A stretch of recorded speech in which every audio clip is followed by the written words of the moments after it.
You're watching KCRG TV 9. Now, from your 24-hour news source, this is KCRG TV 9 News at 10. What do we want? What do we want it now? Protesters rallied and marched in streets across eastern Iowa today, including this one in Cedar Rapids. It's part of nationwide anger and calls for change after the death of George Floyd while in police custody. A view from above shows thousands marching through downtown Cedar Rapids. It all led up to this, a moment of silence, some laying down in First Avenue, others kneeling for 8 minutes and 46 seconds, symbolizing the time a police officer kneeled on George Floyd's neck. You're not gonna get action overnight. We've already made commitments. I've been meeting with y'all. And in Iowa City, tensions with elected officials and constituents rose during speeches today. You could hear it in her voice. Several elected leaders in Iowa City joined protesters for their march tonight, urging them to keep these events peaceful. While protesters have had a similar path the past 3 nights, winding through the streets of Iowa City for hours, tonight some have headed in another direction, this time toward Kinnick Stadium. KCRG TV 9's Aaron Hossman joins us live tonight from outside of Kinnick. So, Aaron, what is happening right now in Iowa City? Well, there's not many demonstrators to be found here outside Kinnick Stadium right now. Just proof that they were here, actually. There's spray painting. I'm going to step out of the way so you can see here some spray painting alongside the outside of the stadium itself. Also, some spray paint on Kinnick, the statue of Kinnick, as well. Also on the floor. Cops are here currently monitoring the situation, but again, no demonstrators here. Now, this all started earlier this evening at the University of Iowa's Pentecrest. It was there where local politicians, county board members, and state senators gathered here to speak with organizers. However, things did get a bit tense. Organizers said they wanted to hear more specifics from those leaders about what they would do to meet a list of demands that were presented to them. They felt those leaders were not being direct enough in their explanation or plans of actions. Now, State Senator Joe Bolcom of Iowa City was there on stage. He told the group that it takes a lot of time and a lot of people to make change happen, and it doesn't happen overnight. Here's what he had to say. I think there's a lot of justified anger tonight, and from some of the folks here that want to see progress. I mean, we've had just many cases of police misconduct on one hand. We also have enormous health inequities, education inequities, economic security issues. There are a lot of issues of the black and brown community that have just simply not been addressed, and we felt some of that anger here tonight. Bolcom says it may be difficult to get that meeting scheduled with the governor, but he does believe the governor is open to listening. Now, as far as that list of demands, there were 13 demands, and here are a few that I jotted down, including legalizing marijuana, dropping any charges or citations against protesters over the last few nights, and including cutting the Iowa City Police Department budget and using that money for a variety of social services. As far as demonstrations continuing here in Iowa City, no word yet if those demonstrations are over, if they've moved to any other areas. They were urged to not go to the interstate again this night. That's about everything we've got here for you. In the meantime, we'll throw it back to Taylor and Beth. Thanks, Aaron. And people in Cedar Rapids also protested the death of George Floyd, calling for better policing practices and an end to racism in all its forms. People started gathering at Green Square before 5 this evening. Thousands convened to hear speakers and march together peacefully. KCRG TV 9's Brian Tabak joins us live with what people said that moved them to be part of today's event. Brian? Yeah, Beth, like you said, thousands of people marched through the downtown area just a couple of hours ago. I spoke to a number of them who say they want change, and that change needs to happen now. What do you think of me today?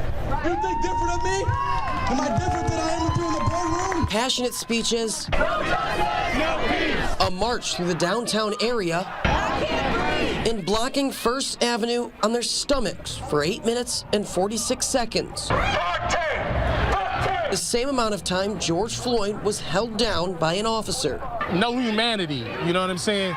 We all humans at the end of the day, and that you just can't have no humanity to stand on somebody's neck till they die. Emotions and protesters are running high, but they say ending racism can't be done alone. You have to understand that America has criminalized dark skin, and this whole movement is saying we're getting rid of that. You know, if we come together and we march, it's not because we want to cause problems, it's because we want to be heard. That's exactly what's happening today. A peaceful protest bringing everyone together. Just being able to come together with all the diversity, doesn't matter what color you are, what race, what gender, what sexuality, that we're all people and we need to unite together to be able to have that justice for everyone. To send a message that racism is unacceptable and change is needed. People can come together and love each other and support each other. I think that's the main thing, like people just coming together and, you know, celebrating life itself. We just want justice for Breonna Taylor. We want justice for George Floyd. We want justice for all the black men and women that have died by the hands of police, and not just police, but white supremacists that basically act like they the police. Organizers say by being able to keep this event peaceful, they'll be able to hold similar events of similar sizes in the future. Live in downtown Cedar Rapids, Brian Tabbitt, KCRG TV 9 News. The Cedar Rapids police chief announced at that protest today a change in policy. He's requiring officers to intervene if they witness another officer using force that is unnecessary or unlawful. By winning over a skeptical public, especially among the black community, will take more than words from a podium. That's something he acknowledged as other leaders promised to follow through on the promise of today's peaceful event. The fact that he was killed by a police officer, the very person sworn to protect him, is what brings us here today. Chief Wayne German used the word murder repeatedly when describing what happened to George Floyd in Minneapolis. He told the crowd he would listen and that he'd already started making reforms within the Cedar Rapids Police Department. This change in our policy was just a start, and I'm committing to continue to have these conversations to enhance change so we never have another senseless loss of life such as the murder of George Floyd. There were many signs in the crowd demanding better policing, more accountability. One demand of protesters around the country is citizen review boards to allow community members to review the findings of internal police investigations, like in the case of Jeremy Mitchell, who spoke to the crowd. He was paralyzed after a Cedar Rapids officer shot him in 2016 during an altercation that started when the officer pulled him over for a broken license plate light. Because I fear for my life too, just like you did. And the only difference is you have a badge. So you use that badge as protection, and you use those words for protection. Even though you know you've messed up. City and county leaders told the crowd now things are different. This moment isn't like any other, and that unity is possible even if anguish brought people here. We're telling people that silence is no longer an option for any of us. We can support our black sisters and brothers who have been brutalized by police officers for centuries, while also working to reform the system with folks on both sides who are genuinely interested in results. The strength and conditioning coach for the Iowa Hawkeye football program is now on administrative leave. That news came tonight from head coach Kirk Ferentz as some former players wrote on Twitter about negative experiences at the university as a black student athlete. KCRG TV 9's Chris Earl takes us through today's developments and the latest statements from the program. Chris? Taylor, the story really developed last night when Chicago Bears offensive guard James Daniels, who played for Iowa from 2015 to 2017, wrote on Twitter, quote, "There are too many racial disparities in the Iowa football program. Black players have been treated unfairly for far too long." After Daniels' initial post, many former players, some his teammates in Iowa, also shared their stories from playing. A frequent theme emerged: the strength and conditioning coach Chris Doyle and their allegations of racially insensitive comments from Doyle towards some players. Today, Iowa head coach Kirk Ferentz announced that Doyle is on administrative leave. Ferentz brought Doyle with him in 1999 when he came to Iowa's head coach. In a 2-minute-long video statement released tonight, Ferentz talked about the need for change within his program. In our program, we have high standards, accountability, and we have a good team of players, coaches, and staff members. But it's clear we can all do more to creating a better environment, a respectful environment, one where every player can grow, develop, and become the best version of himself. Ferentz also said that several of his players contacted him this week to lift the program's ban on football players using social media. He agreed to this. He also said this in the statement, quote, "As I told the team earlier this week, I'm a white football coach. Teaching is what I do, but it's also important to know when to be the student." Live in the TV9 studio, Chris Earl, KCRG TV9 News. And now here's meteorologist Kaylee Pluchel with a check of your first alert forecast. And for the most part, most of us have stayed dry for the beginning of the weekend, but I do want to take you to pinpoint Doppler radar tonight, where we did see a few rain and thunderstorms pop up in the northern portions of our area. They have been pushing west to east and are impacting areas like Decorah, Fort Atkinson, as well as West Union. They moved just north of the Fayette area, but as we widen out our view, we're not seeing really anywhere else seeing these rain and thunderstorms, and they really have decreased as they've headed towards the Mississippi River, which is the good news. A live look here from our Fayette City Cam tonight, where again it is pretty quiet overall, and again these storms moved just north of that area. As far as temperatures are concerned, we've cooled down quite a bit, but some areas are still holding into the 70s and 80s. We are tracking a breezy end to the weekend. We'll track that out as when we could see rain and thunderstorms likely across eastern Iowa in just a few minutes. A judge has sentenced a Waterloo woman in the overdose death of a toddler. A Polk County judge sentenced 39-year-old Amanda Leonard to probation Thursday for felony neglect of a dependent person. Investigators say Leonard Hellum did not get medical attention for the 2-year-old who swallowed medication while riding in her car. Police say she was driving from Waterloo to visit her boyfriend in Des Moines back in June of 2019. Authorities found the child dead at the boyfriend's apartment the next morning.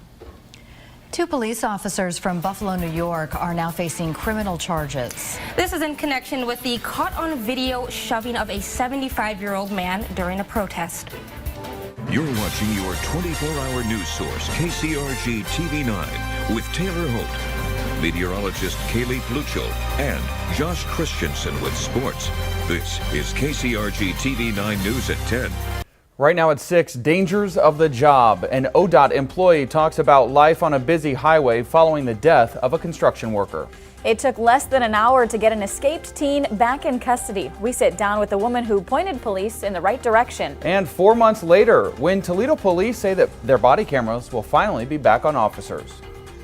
You are watching NBC 24 News at 6 with Ryan Cummings, Jamie Innes, and Kimberly Newman. Right now at 6, we are following breaking news out of Destin, Florida, where 4 people have died following a plane crash. The aircraft is believed to have taken off from Toledo. These are photos from Nick Tomachek with the Northwest Florida Daily newspaper. It's reporting the plane took off from the Toledo Express Airport around 7:15 this morning. The plane went down near the Eglin Air Force Base during landing and then caught fire. The NTSB is headed there from Dallas. Right now, we have not been told how many people were on board. New at 6 tonight, an elderly woman in Toledo died this morning after her home caught fire. This was on Oakwood around 4:45. People called 911 saying that they could see the smoke coming from the home. Crews found that woman on the 2nd floor. She was alive but later died at the hospital. Her son, though, did make it out okay. New at 6, Michigan State Police are investigating a deadly motorcycle crash in Monroe County. It happened last night in London Township. They say Jacob Ramsey tried passing a school bus on his bike but crashed into a car that was turning into a driveway. The 28-year-old from Ypsilanti died. No one else was hurt. Friends and family are mourning the death of a construction worker. Nathan Soto from Napoleon was hit and killed yesterday while working along US 24 near the Shops of Fallen Timbers. OSHP says the driver hit the worker while changing lanes. They're still deciding whether he will face charges. ODOT is using that accident to remind drivers of the safety rules in construction zones. It is dangerous for workers on the highway, and one of them spoke with NBC 24's Toy Creel. She is live in Toledo near the Indiana Avenue overpass. Toy.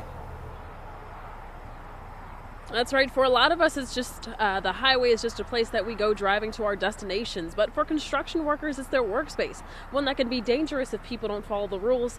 And as we saw yesterday, even deadly.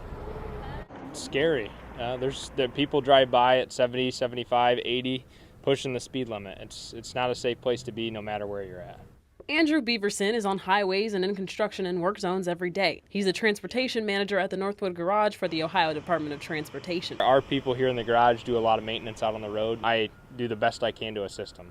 It's part of his job to frequent dangerous roads, but that doesn't make things any less frightening, especially after Wednesday's tragedy when a contractor working on an ODOT project was killed. People's lives are at stake out there every day, not only ours, but construction workers from other groups, tow operators, state patrolmen, and even just stranded pedestrians. Ohio revised code calls for increased penalties for traffic violations in construction zones. That can mean fines as high as $150. It's important to do your best to make sure you abide by the speed limit. It's going to be posted somewhere in the zone, and then also if you're around workers, to try to slow down and move over if possible. There are 43 construction projects across ODOT's 8 Northwest Ohio counties. In light of this recent tragedy, they're reminding drivers to navigate the roads with workers in mind. Our folks are out there every day, and we fear for them as much as they fear for them. Now, the reduced speed zones do apply in zones even if workers aren't present. Coming up at 11, we're going to break down those fines for people speeding in those zones and how much you could pay. Reporting live in Toledo, Toy Creel, NBC 24 News. This summer, a section of the Ohio Turnpike was marked in memory of another worker killed on the job. Kenneth Geiger died back in 1983, and these signs went up this June at mile marker 47. The commission hopes the sign will remind drivers of the significance behind the move over law. You're watching the Weather Authority, NBC 24. Speaking of out there on the roads tonight, it looks like traffic is moving smoothly out there. This is down near Findlay. You're kind of getting a view of just about everywhere in the region. I-75 at US 224, dry roads for the next 24 hours. But tomorrow, we might see a touch of fog, so that could slow things down just a little bit. Today, we had a temperature of 78 degrees, just below average. We should typically still be in the 80s through late August. However, as we move forward, some warmer weather will be coming back into play. We'll start off your Friday with temperatures in the 50s and 60s, warming tomorrow afternoon into the lower 80s. More of that heat on its way this weekend. I'll detail that for you coming up in my full forecast. We have an update now on yesterday's prison drug scare in Ross County. A mixture of heroin and fentanyl is being blamed on getting nearly 30 people sick in Chillicothe. Guards, nurses, and inmates were sick after that drug got into the air ducts at Ross Correctional Institution. An inmate first showed the signs of an overdose.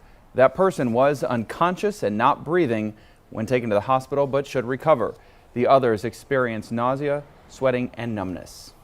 With the recent hazmat situations in Northwest Ohio, the University of Toledo and Lucas County Health Department are working together. Today they came together to share ideas to combat the opioid crisis. They are working with organizations, treatment facilities, and religious-based organizations to get on board.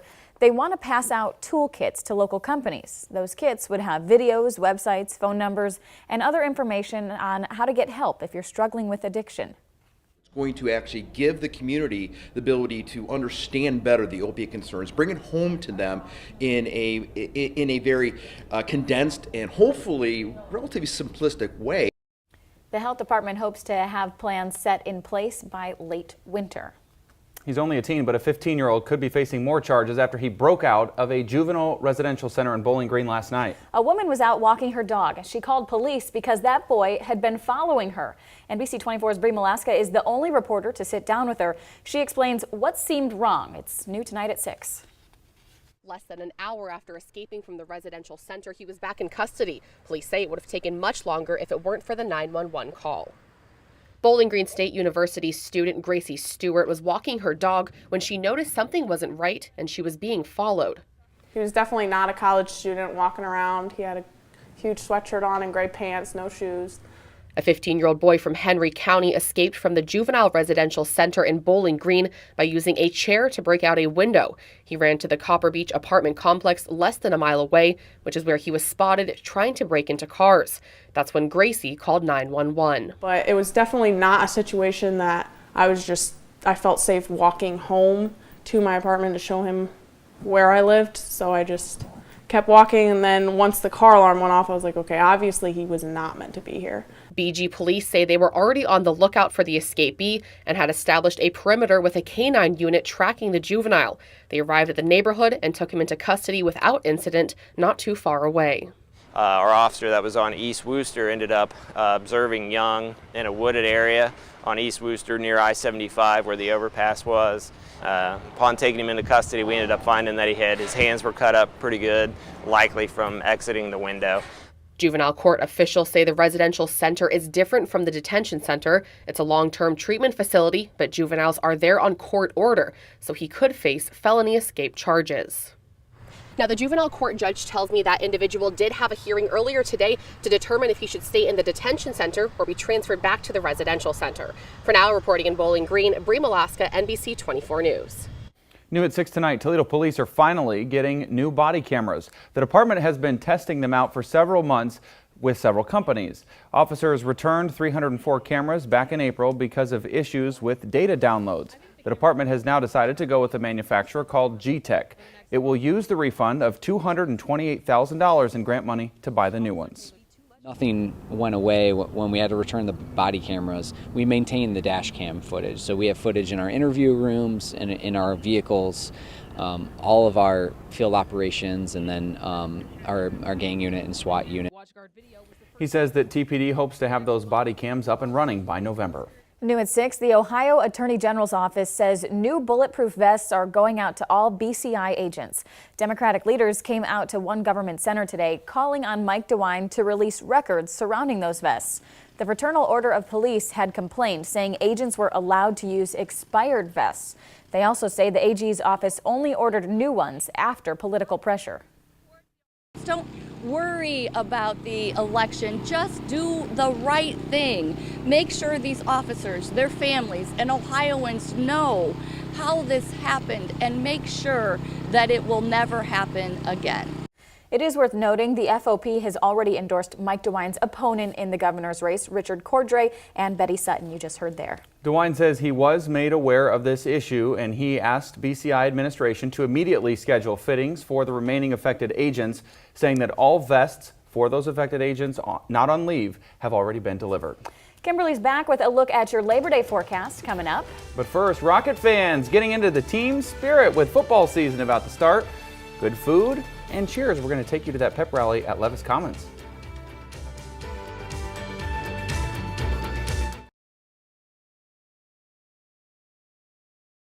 Is KCRG TV 9 News at 6. Protesters are filling Green Square in downtown Cedar Rapids. You are looking live where people are right now listening to speeches against police brutality and the death of George Floyd in Minneapolis. KCRG TV 9's Chris Earl and Brian Tabak are bringing us live team coverage from Cedar Rapids tonight. And here's a live look at demonstrators in Lafayette Park in Washington, D.C. It's expected to be the city's largest demonstration yet. Authorities estimate about 200,000 people will take part in demonstrations there. George Floyd died in police custody nearly 2 weeks ago after an officer held his knee on his neck for nearly 9 minutes. Police were arresting him for trying to pass a fake $20 bill at a convenience store. Now, former officer Derek Chauvin is charged with second-degree murder. The 3 officers who were there are charged with aiding and abetting murder. A huge crowd is there in Cedar Rapids tonight for what organizers are calling a peaceful protest. KCRG TV 9's Chris Earl begins our team coverage from above the crowd. Chris? Good evening, Taylor. Good evening, Beth. Yes, we are on top of the Gazette building here at the corner of 5th Street Southeast and 3rd Avenue. This actually gives us an ideal vantage point as this is about to start here at 6 o'clock. But for the past hour plus, people, hundreds at first and now well into the thousands, it seems, when you just kind of count the number of people who are here, have been gathering to this point here at Green Square. And we've had a series of speakers throughout much of the past hour. People are getting up to share their experiences, maybe a family member's experience, their own experience with racial inequality or racial injustice injustice or certain incidents that certainly may not seem right to their vantage point. But for today, it has been very peaceful at this point, very respectful. People will share their experiences, and then there will be applause coming from the crowd for about 10 or 15 seconds, and then more sentences or more words might come from that speaker or another speaker. See plenty of signs, people calling for not just racial injustice, but talking about ending, what I saw on one sign, ending street executions, referencing what has happened in some parts of the U.S. Also, right down here at the corner, First Presbyterian Church, just right here across the street about 15 minutes ago, there was a very moving moment. You saw about 3 or 4 people, hands together, praying at this moment before they then walked across to Green Square.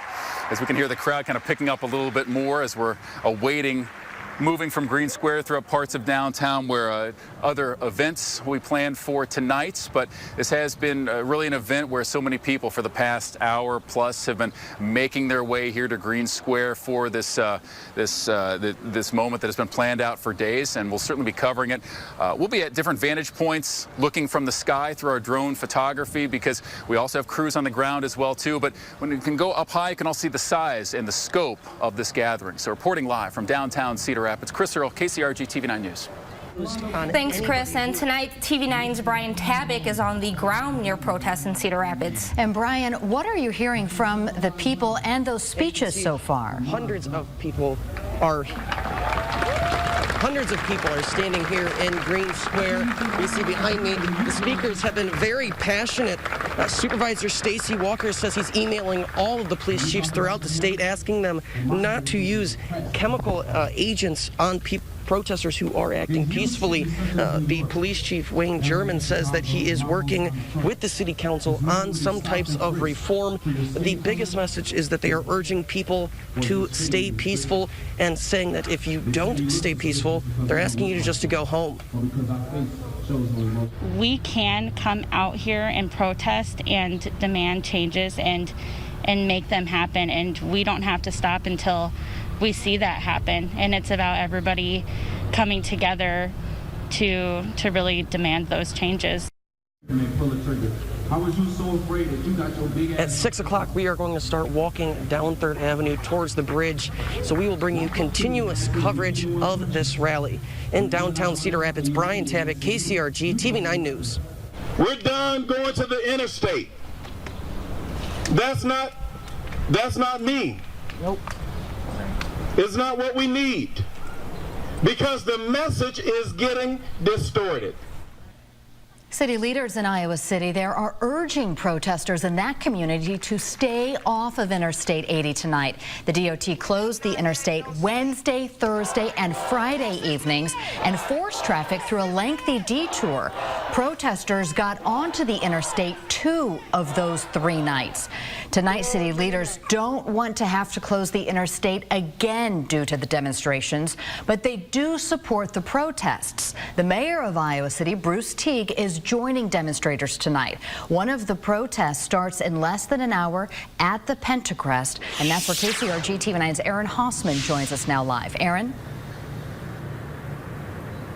Yes, I'm here at the Pentacrest outside the old Capitol on the University of Iowa's campus. Now, this spot has kind of acted as a meeting spot for demonstrators for the past few nights to hold speeches and talk and gather before planning their marches throughout town as we've seen the past few nights. Now, earlier this afternoon in Iowa City at Mercer Park, hundreds and hundreds of people gathered there for an open forum led by Mayor Bruce Teague and other city council members, along with Johnson County Board of Supervisors member Royce Ann Porter.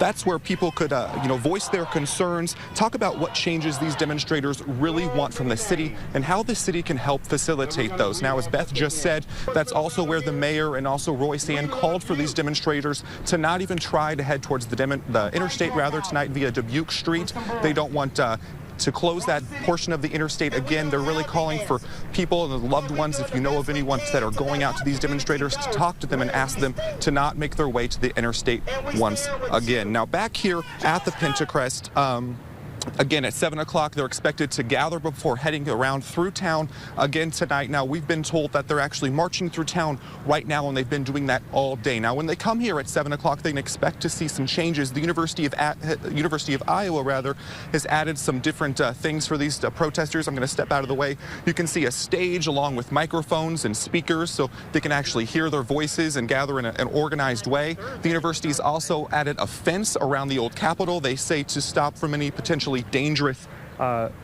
climbing. They've also preserved a memorial that's been added for Breonna Taylor here, and they've also added some barricades so cars cannot drive onto the Pentacrest. Now again, 7 o'clock, we're expecting to see these gatherings begin once again, and we'll bring you some more updates live from Iowa City. In the meantime, back to Taylor and Beth.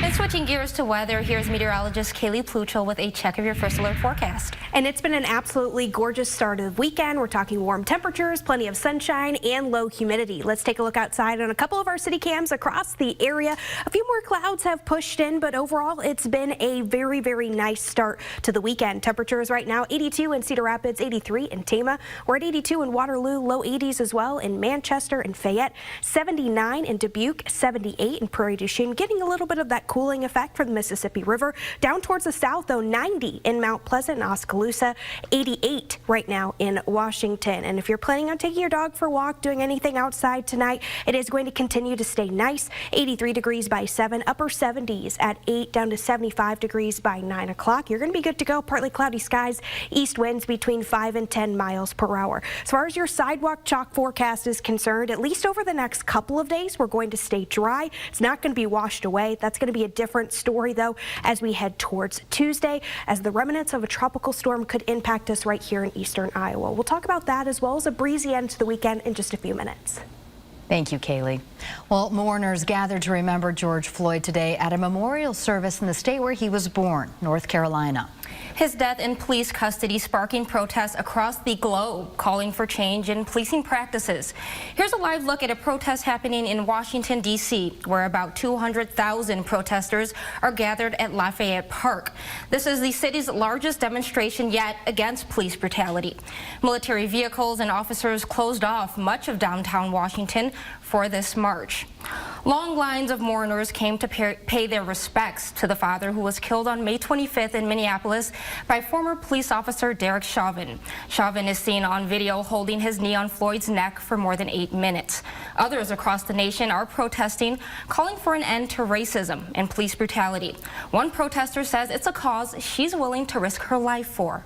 So I tell everyone every time we do protests, if you're not willing to risk your life for this, then you shouldn't be out here. Because at the end of the day, I don't care if I lose my life, if that means my nieces and my nephews won't have to deal with someone invalidating them because of the color of their skin. Floyd will be laid to rest in Houston on Tuesday. Former officer Chauvin is set to face a judge on Monday on second-degree murder charges. And here's another live look at the protest happening right now in Cedar Rapids. We'll be right back with more coverage of the protests happening tonight. Stay with your 24-hour news source, KCRG TV 9. You're watching your 24-hour news source, KCRG TV 9, with Taylor Holt, meteorologist Kaylee Pluchel, and Josh Christensen with sports. This is KCRG TV 9 News at 6. Here is a live look at Green Square in Cedar Rapids, where a large crowd has gathered tonight. Speeches have been going on for more than an hour now before a march later tonight. TV 9's Chris Earl and Brian Tabak will join us live in just a minute. But moments ago, the Iowa Hawkeyes placed strength coach Chris Doyle on administrative leave. Yeah, that stems from accusation from former Hawkeye players saying black student athletes were treated differently in the program.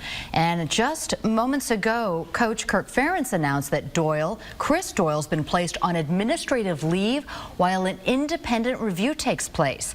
Friday, James Daniels, now an offensive guard with the Bears, wrote on Twitter, quote, "There are too many racial disparities in the Iowa football program. Black players have been treated unfairly for far too long." Daniels played for Iowa for 3 seasons, from 2016 to 2017, before the Chicago Bears drafted him. Other former Iowa student athletes then responded with their own experiences. Daniels also posted screen grabs from them, from texts from those former teammates. Some of the responses singled out that strength and conditioning coach, Chris Doyle. He joined Iowa in 1999. That's the same year Kirk Ferentz became head coach. We will have more about this coming up tonight on the TV9 News at 10. Well, people could drive through the downtown Cedar Rapids Farmers Market to pick up their purchases today. The market did adapt due to COVID-19 this year. People needed to make purchases online earlier this week. After that, customers received an order number. People then displayed that number along with their last name on a piece of paper placed on their windshield. That way, vendors knew which order went to which car. One vendor tells TV9 he's grateful for the community's support for local vendors. It was nice that the pre-orders seemed to work effectively, and we didn't do any advertising as we were just waiting to see exactly how it went on. But the Economic Alliance has the website with our products listed, and we had some dozens of orders, and so that was kind of encouraging that it just happened automatically, people wanting to keep the market going in some way. The next farmers market will be later this month on June 20th. It will also be a drive-through market. Now we're taking a live look at that protest we've been following. It's happening right now in Cedar Rapids, an enormous turnout. Earlier, demonstrators gathered. They're happening right now, gathering in Green Square in downtown Cedar Rapids. They're going to march after listening to speeches. And we are anticipating a very nice night tonight, but it is still going to be hot. I want to give you a reminder to make sure that you're staying hydrated and that you're using that sunscreen, that UV index very high. That's going to continue into your Sunday. We'll have your Sunday forecast in just a few minutes. Stay with your 24-hour news and weather source, KCRG TV9. Ignited by the death of George Floyd, and a race to end racial injustice are happening across the nation, as well as right here in eastern Iowa. And demonstrators started to march just a bit ago in Cedar Rapids. KCRG TV9's Chris Earl is out. And Chris, what have you been seeing tonight? Good evening, Taylor. Good evening, Beth. And for right now, what we're still seeing is thousands of people have gathered here at Green Square. Green Square is pretty much filled in at this point. I'll step out of the frame here. And instead of being on the move, we're still hearing from people. Right now, the woman who's talking right now encouraged people to stand up for justice, and that we're all human beings. That's led to very respectful applause as many people here again is still waiting for this to be on the move from the gathering at Green Square to various points throughout downtown Cedar Rapids before, as we understand it, coming back tonight at Green Square for a vigil tonight to try to shine that light on racial injustice, racial inequality that we're seeing in the U.S. in some places, as well as here in Cedar Rapids. And people have been talking for more than an hour at this point. And it's also interesting to see some of the others who are here. Salvation Army is here. Plenty of people are handing out water, just making sure that people on this night, it is very hot out here, not getting dehydrated. So as we're covering this as well with our team coverage between tonight and the TV9 News at 10, all points in between. And if anything happens afterwards, that's certainly worth covering. We'll be here on KCRG TV9 and KCRG.com. Reporting live from downtown Cedar Rapids, Chris Earl, KCRG TV9 News. Now let's turn to an update on the latest coronavirus numbers. As of 5:30, the state now has 21,478 total cases of COVID-19. Of those, nearly 13,000 have recovered. Since yesterday afternoon, the state also has reported 7 more deaths from the virus. That brings the state total to just short of 600. Now, your first alert forecast with meteorologist Kaylee Pluchel.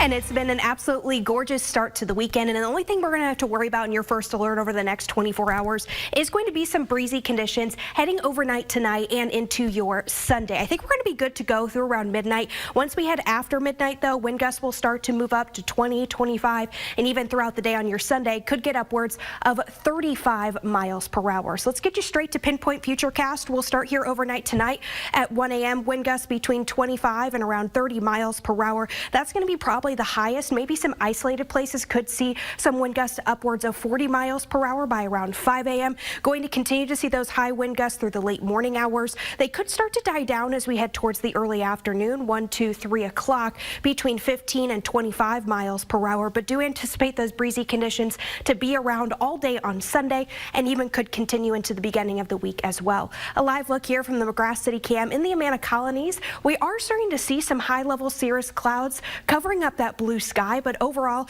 it is a nice night. It is quite warm out there. Again, make sure you're staying hydrated if you are outside. 82 degrees right now in Cedar Rapids, upper 70s in Dubuque, 84 in Iowa City, and as well as the Amana colonies. Waterloo at 82 degrees, winds between 5 and 15 miles per hour. Overnight tonight, upper 50s in our northeast zone, low 60s in our northwest, central, and southern zones. Expect partly cloudy skies overnight, and it is going to be a dry end to the weekend with those breezy conditions. Another warm day, a little bit more humid tomorrow than today. Highs near 84 in Tama, Cedar Rapids, Manchester, as well as Prairie du Chien, 83 in Fayette and Charles City, 86 towards the south in Iowa City, as well as Washington. Winds are going to be sustaining between 10 and 20 miles per hour, but again, those gusts could be upwards of 35. We do want to give you a reminder as well, the UV index going to be very high again tomorrow at 9 on our scale, which means skin damage can happen between 15 minutes, just like tonight, so do keep that in mind. Grab the sunglasses, hat, as well as the sunscreen tonight and tomorrow. In the rest of your 9-day forecast, 84 tomorrow, 90 for Monday. That's due to those southeast winds that are going to be pushing through tonight and tomorrow. Then we're going to bring in some tropical moisture as we head towards Tuesday. That's going to bring rain and thunderstorm chances through the area on Tuesday. Rain and thunderstorms going to be likely. Then cooler temperatures, highs only into the mid-70s, which is below average for this time of year. Still feels good though. Yes. Thanks, Kaylee.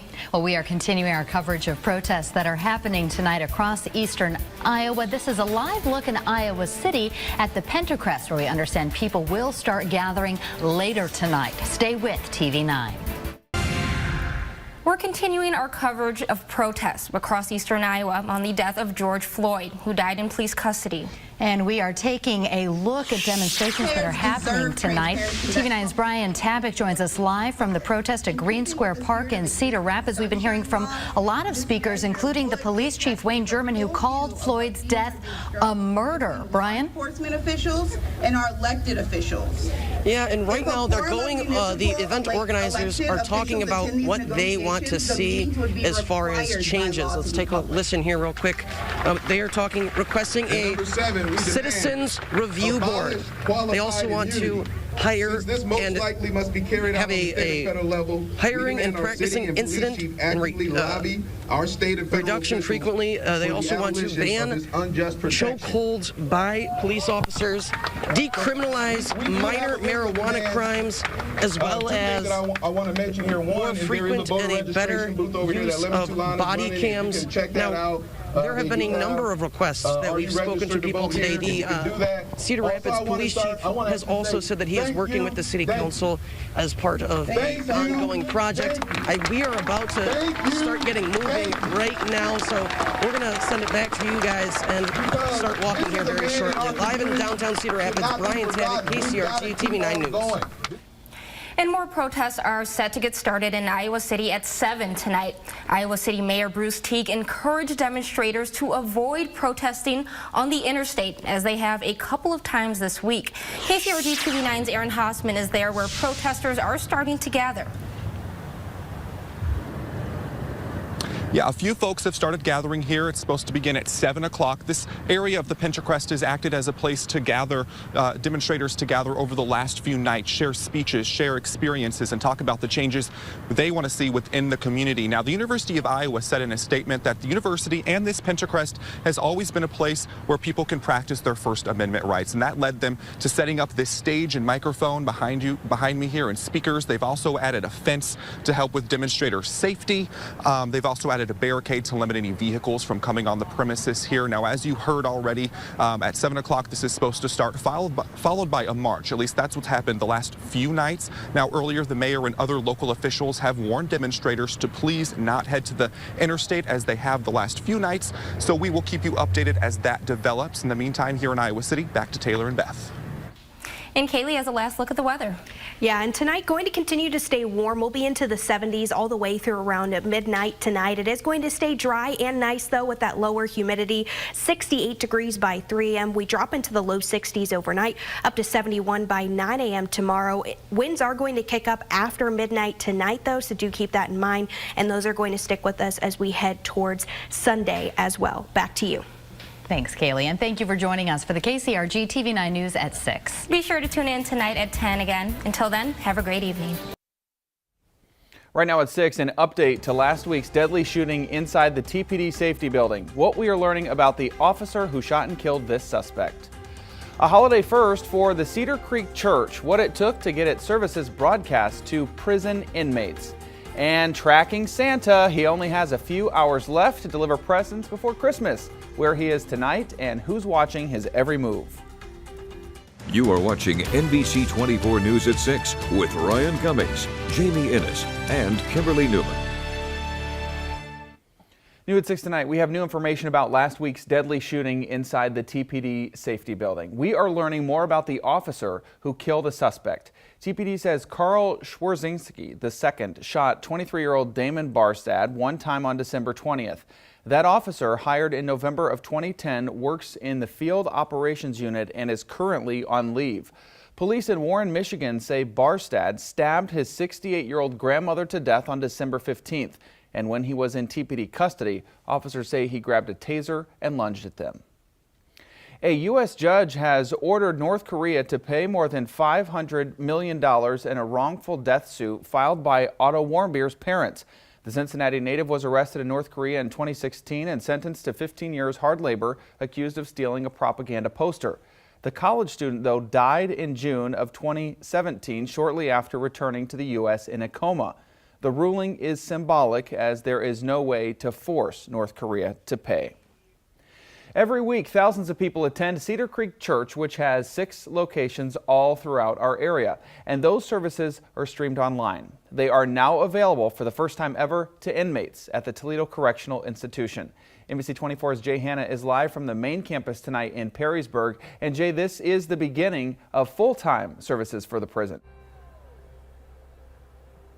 Ryan, they were able to watch Christmas Eve services throughout the day today. In the future, there has been a special channel added where inmates can watch every Cedar Creek service in each cell. It's a holiday tradition for many, Christmas Eve church service. Now inmates at the Toledo Correctional Institution can watch as well. It doesn't matter who you are, where you came from, or what you did. And so we want to help as a church provide help and hope to anyone, wherever you are. Cedar Creek Church has had Christmas services over the last few days, capping off with 4 on Christmas Eve.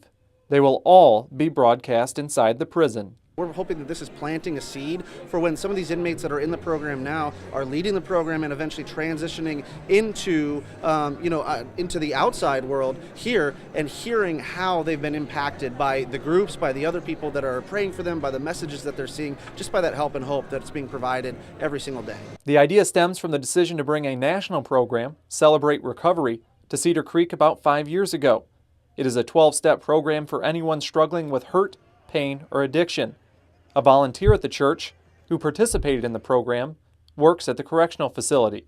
They brought Celebrate Recovery there this summer. They started this partnership where we could bring a national program called CR inside to the inmates to help provide some STEPS programs, Bible studies, and groups for the inmates as well. The Christmas Eve services are only the beginning of the partnership. The Toledo Correctional Institution will have a channel dedicated to Cedar Creek year-round. Each service will be available to inmates. Cedar Creek Church hopes to hear success stories of inmates who go through Celebrate Recovery and watch their services before getting out. One of the big things that we hope out of this is that it provides really good support not only for families but for the inmates themselves in transitioning out when they eventually get out of the facility as well, because we know that nationally a lot of churches have Celebrate Recovery and other recovery ministries, and we want to be able to tie them not only when they're inside but also when they get out as well, so that we can transition well. The final Christmas Eve service will take place in just under an hour right here at Cedar Creek at 7 o'clock. You will be able to stream that online, and you will be able to find that link as well on this story at NBC24.com. Live here in Perrysburg, Jay Hanna, NBC 24 News. You're watching the Weather Authority, NBC 24. All right, it's another winter day, and yet again, More clouds from top to bottom, from Tolima all the way down to Lima. However, if we look just down to the southwest in Van Wert County, check that out. Some clearing going on. And so it looks like when Santa makes his rounds tonight, at least he won't have to deal with the cloud cover that we've been dealing with all day. Behind that, we have our next developing weather system here coming across northern Missouri and southern Iowa. Going to bring us a chance of some flurries for Christmas Day. I'll break that down hour by hour in my forecast. The next system I'm watching is going to be a pretty significant one, especially for us, bringing us a chance of rain and warmer temperatures as we go between Christmas and New Year's, right? All right, thank you, Chris. Nearly 24 people are without a home tonight on Christmas Eve after their apartment building caught fire. It started around midnight in Wapakoneta on the 3rd floor of that unit that you see there that's burned at the top. Those flames quickly spread to the attic. Roughly 20 people live there. They did make it out okay. Investigators, though, are still trying to figure out how it all started. It is one of the busiest times of the year, of course, out on the roads, and gas prices finally below $2 in some spots. And that means more people will be out driving. State transportation officials say give yourself extra time this year. AAA predicts more than 4 million Ohioans will be going at least 50 miles or more from their home. I-75, 280 and the Turnpike, kind of busy this morning. We talked to people from all over who were out before Christmas. Really wasn't bad. It was really pretty good today. So I don't know if a lot of people aren't traveling today or maybe already traveled or whatever. Fortunately, Mother Nature's cooperating, so it's been clear sailing thus far, and the highway's pretty deserted. We usually switch every hour and a half to 2 hours, just to make sure that the person driving is alert. The last time that Christmas fell on a Tuesday was back in 2012, where Ohio saw an increase of travelers by nearly 40%. There is nothing like waiting until the last minute to shop, and that's what a lot of people did today, as some stores did stay open. The National Retail Federation says about 7% of Americans are still shopping for Christmas. Most major retailers opened up this morning and closed by dinner. Some places, though, if you still need a gift, are open tonight. Ross and Target both open until 10. People do love decorating for the holidays. Some people go all out, others go the extra mile. But as Tracy Carlos reports, an Ohio couple takes it to a whole new level. 2 months of work. Dennis and I together both loved Christmas. 14 trains. Christmas is about family and sharing. And 356 houses. It's not always the same every year. The Hort family calls it Holidays Village at the Hort Resort. It started 12 years ago with 12 houses. The 12, we went to probably 60, then 100, then 120. I mean, it's gone every year up to 356 houses. The great room of this Middleburg Heights home now transformed into an elaborate village of days gone by. There is a post office, clock tower, pizza shop, even a News 5 tower, a casino, a football field, and an airport. And check out their ocean with real fish. At the heart of this village is family. Names of loved ones on train cars, houses of family members, and the gondola, this is the grandchildren. There's a name for each grandchild on each car. And the loved ones who have passed. If someone has passed in our family, we put their picture by the house. So everyone who has passed, we recognize. The village is never the same twice. It changes each time it goes up, which is now every other year. And the Hort family opens their doors to share their Christmas magic.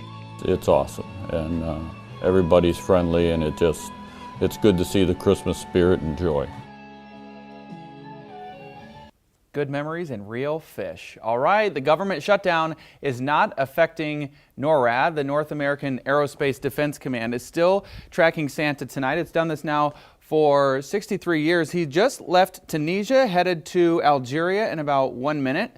This year, military volunteers are helping track everything. About 1,500 people make this program possible. It's now done this for nearly 70 years. All right, still ahead tonight, a woman set out on adventures across the globe, now missing. Why her family says she was on a mission to see the world.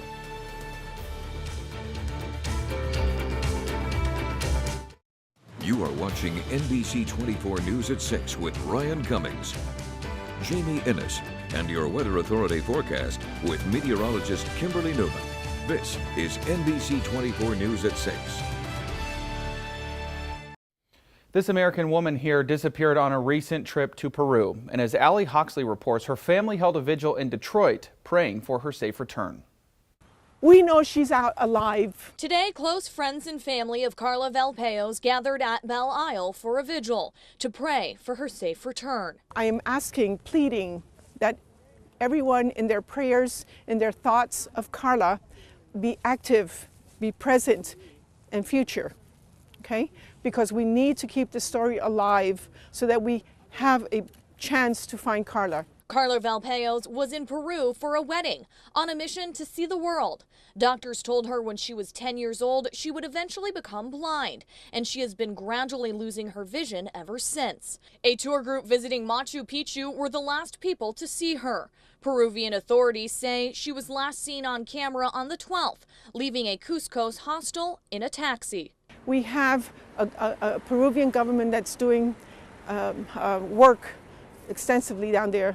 They are on it, okay? They are working and they're helping. The U.S. Department of State is also investigating. I never imagined something like this. I have worked in areas where I have experience working with this situation, and the last thing I would have ever imagined to see my daughter in a similar poster, in a similar request for people to help her around the world to find her. Still ahead tonight at 6, candidates for 2020's presidential run are already starting to line up. Who is now getting attention despite a lack of political experience?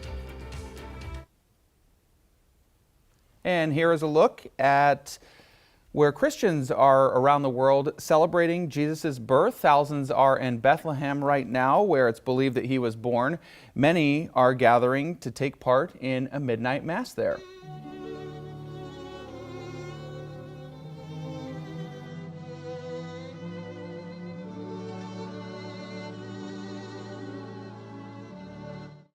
You're watching the Weather Authority, NBC 24.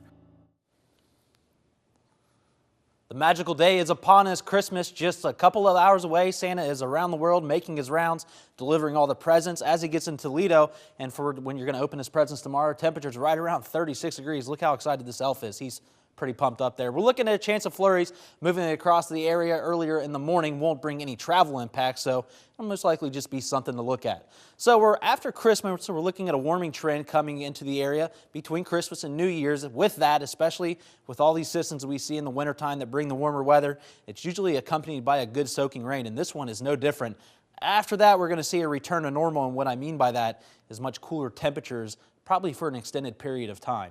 So let's first talk about those temperatures. For Christmas, temperatures are right around 36 degrees, but look at Wednesday through Thursday, or Wednesday through Friday, I should say, and especially on Friday, temperatures close to 60 degrees, well above average, about 25 degrees above average. But then as we go to Saturday, the bottom drops out and temperatures are going to be back near freezing. Temperatures right now are just below freezing, 32 in Toledo, 30 in Bowling Green, 31 in Findlay, 29 up towards Halesdale and Bryan, and we're looking at a temperature right now of 30 degrees in Defiance. Expect temperatures to be pretty consistent for the rest of the night, holding right around 29 degrees. We're looking at a low tonight somewhere into the mid-20s. Here's those pesky clouds been hanging with us all day long, but there is some clearing going on down towards Van Wert County, and that is the trend for us. As we zoom out a little bit, you can see there's a nice little swath of drier air up towards South Bend, Indiana, and back towards Chicago, but our next system is not far off. You can see some of these showers in northeast Missouri and southeast Iowa, going to bring us a chance of some snow showers for Christmas Day. So let's go ahead and track that out for you. Here we go with the clearing skies tonight. So good job, or good news for Santa as he comes across the area. But as we go into Tuesday afternoon, you can see some of the spotty snow showers, especially in the westernmost parts of our county. Again, no accumulations are expected, and hopefully this happens during the early morning hours when you're opening gifts. So at least we don't have that white Christmas, but at least you do have some snow flurries to look at. We're going to be into dry skies going into Tuesday, and then as we go into Wednesday, our next significant weather system moves in here. This is going to be Thursday. As we go on our future cast, you can see this heavy rainfall coming across the central part of the country. Looks to be in here probably Thursday afternoon into Thursday night. The heaviest rain is going to occur Thursday night into Friday morning And then at least on Friday, it'll be cloudy and probably still wet from the ground. But I think we're going to enjoy some temperatures into the 50s with some warmer weather. So tonight, looking at a low of 24 degrees with those clearing skies out there. Tomorrow, looking at a high of 36 degrees, those flurry chances into the morning hours. And up on your extended forecast, we're looking at temperatures at 36 degrees on Christmas Day. And as we get to Wednesday through Friday, you see a nice little jump in temperatures there as we go into Thursday and Friday. But Ryan, as I said, that is accompanied by that chance of rainfall that looks to be quite heavy at times. After that, the bottom drops out on those temperatures, and we are going to be dead in the middle of that winter season with temperatures hanging into the middle 30s. Chris, I know you said we're not going to get a white Christmas tomorrow, but at least, as you said, some light flakes may just make it feel a little bit more like Christmas, because we're going to be up in temperatures more like spring this weekend. Right. In an effort to not make myself a Grinch, I try and tell everyone the present I'm giving you this year is some warmer temperatures. And hopefully we get those snow flurries during the early morning hours when the children are opening those presents, so it's at least something to look at. That's right. Not a Grinch this year. All right. Thank you, Chris. Still ahead tonight, preparing for the 2020 presidential election, what some White House hopefuls are doing 13 months out from the Iowa caucus. Stocks closed early for Christmas today, or Christmas Eve, with a huge drop. Here's a look at those closing numbers.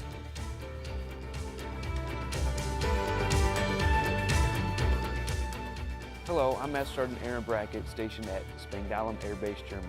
We want to wish everyone in Toledo, Ohio a Merry Christmas and a Happy New Year. Rohe Weihnachten from Deutschland.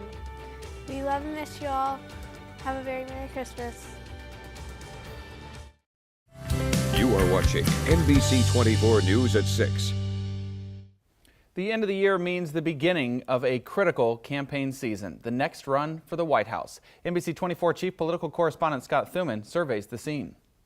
If you think it's too early to talk 2020, think again. The always important Iowa caucuses, the first votes, are just over 13 months away, and that means behind the scenes, potential candidates have been contemplating if they have a real chance as real contenders. For anyone who wants to run in 2020, they need to start raising money. Experts like Laura Brown say the known quantities garner large quantities of cash, so don't be surprised when you look at the early leaderboard. Former Vice President Joseph Biden, Senator Elizabeth Warren, Senator Sanders, because the public remembers who they were from 4 years before. But keep in mind 2008, when a then little-known Barack Obama stole the spotlight, something newcomers like Beto O'Rourke of Texas could try to replicate. New name comes up, and people in the political world are excited, and they love him or they hate him. And most Americans are just barely beginning to catch the name. He puts California's Kamala Harris or New Jersey's Cory Booker also in that category.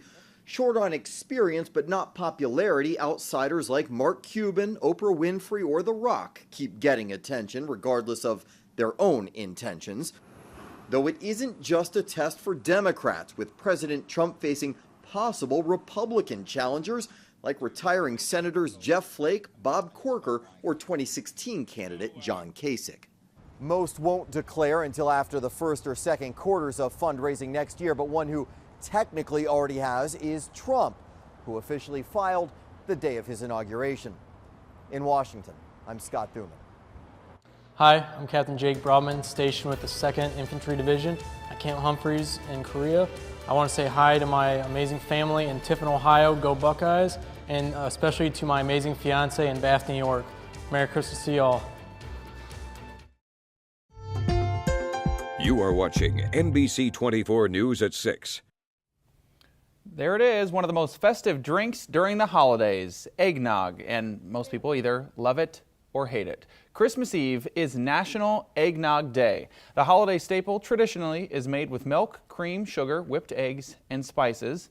Some people, of course, add liquor. If your family has the perfect recipe, share it on social media using the hashtag National Eggnog Day. And I love buying it at home, Chris, because I'm the only one in my family who seems to enjoy it, so I'm the only one who drinks it. Are you a fan? You know, Ryan, I am usually not a big fan of the store-bought kind. I say that because just a couple weeks ago, I had some homemade eggnog that this guy made and was absolutely terrific. So I wasn't a big fan, like I said, of the store-bought kind, but some of the homemade brand, it was really, really, really great. Speaking of your temperatures tonight, we're looking at a low of 24 degrees with clearing skies out there. It'll be cool. Tomorrow, looking at a high of 36 with those flurry chances. Have a great Christmas. The winds will be calm. And up on your 7-day forecast, temperatures jumping up through Friday to the mid-50s on Thursday and Friday. However, that's going to be accompanied by a chance of rainfall. And then, Ryan, you see there as we go into the weekend, temperatures are back below normal. All right, looks good. Thank you so much, Chris. That's going to do it for us tonight at 6. NBC Nightly News is next. We will be back at 11, but of course, if you have other plans, have yourself a very Merry Christmas. This is a live look at Rockefeller Center at the Christmas tree.